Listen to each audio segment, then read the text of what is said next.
And we're back. This time we're going to glitch ourselves away to the end of the game. We have some new interesting glitches to show off, so let's dive straight into it. First up is the Spirit Temple so that we can pick up the Mirror Shield. But to get there we need to get past the gate. So to do this we will perform a glitch called Gate Skip. I don't feel like getting the Juror license, so I get caught, use the hookshot to clip through the ceiling here and use my hover boots to levitate and jump on that hill with a jump slash. After that, I use them again so I can get back inbounds after the gate so I can enter the wastelands. Now we will need to cross the wasteland, and you know how Thiefbug is. He's a speedrunner, so he wants to save time on the little bits. Doing a super slide over that little quicksand gap prevents me from having to use hover boots. It's not really necessary, but it saves a small amount of time. Now we arrived at the Spirit Temple. We want to get the Mirror Shield, but then we have to do a big part of the dungeon and get the Silver Gauntlets. But Thiefbug has a glitch for this called Spirit Hover. I use the Infinite Sword glitch to prevent myself from falling down and then use 11 explosives to just hover my way up onto the temple.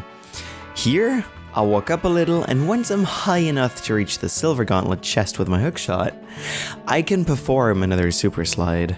With the momentum of the super slide, I can use the hover boots to extend this slide, followed by a jump slash to extend the distance of this slide so I barely make it to the other side. And now we have the Mirror Shield. Now that we have the shield, we can just save and reset the game to return to the Temple of Time. Now we need to get back to Kakariko Village. You might ask why? Well, this is because we're going to perform a bit of a strange glitch. I once again put my bottle on V to play with some memory values. This time I use a bomb to do that though. If I have the pocket coupon on C right, that gives me the adult's wallet and black collared gold gauntlets.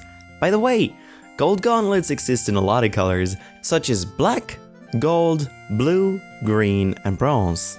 Kujiro on C right changes my quiver, bomb bag, and the color of my strength upgrade. I now have a quiver that the game doesn't really recognize. Let's play the archery with this quiver, shall we? No upgrade. Let's see what happens if I hit A. Maybe I can read something. Oh, and the archery guy. Sweet. Well, I don't think I'll need that one.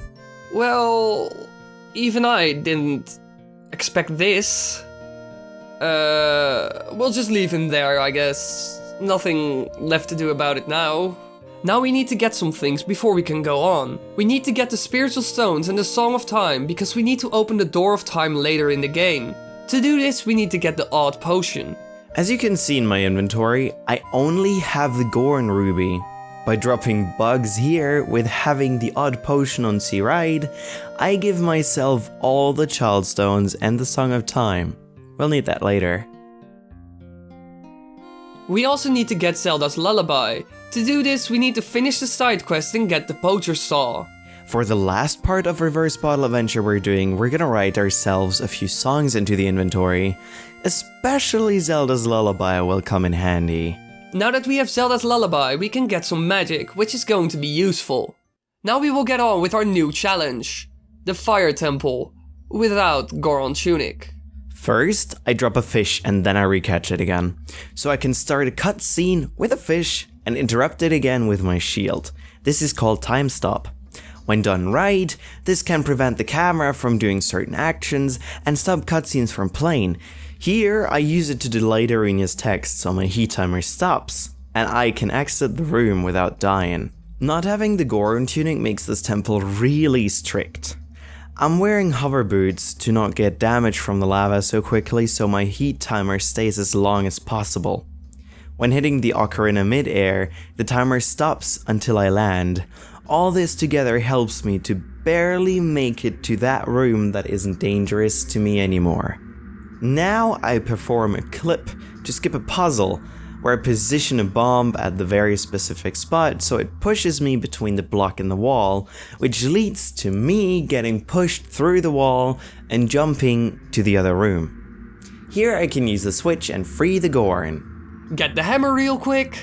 We're finally at Volvagia. But this is going to be a really hard fight, and that's why Thiefbug grabbed the fairy. because he's going to die. Volvagia exists twice in this fight. The one you see and the other one is always in the hole you saw the boss fly in last. I use bombs here to attack the second Volvagia hiding under that hole to damage it so much that one hit is just enough to kill it with a final blow. Now let's do a wrong warp to get to the forest temple for a little surprise. Once again, Ocarina items onto the seam of the warp lets me walk again. Now I walk off the ledge, which unloads the warp just at the right time for the wrong warp to work. By dying, the game once again tries to send me to the entrance of the temple, but can't do that due to the cutscene. Now it is cutscene plus fire temple entrance equals forest temple entrance. And now we're at the forest temple, but what will happen next?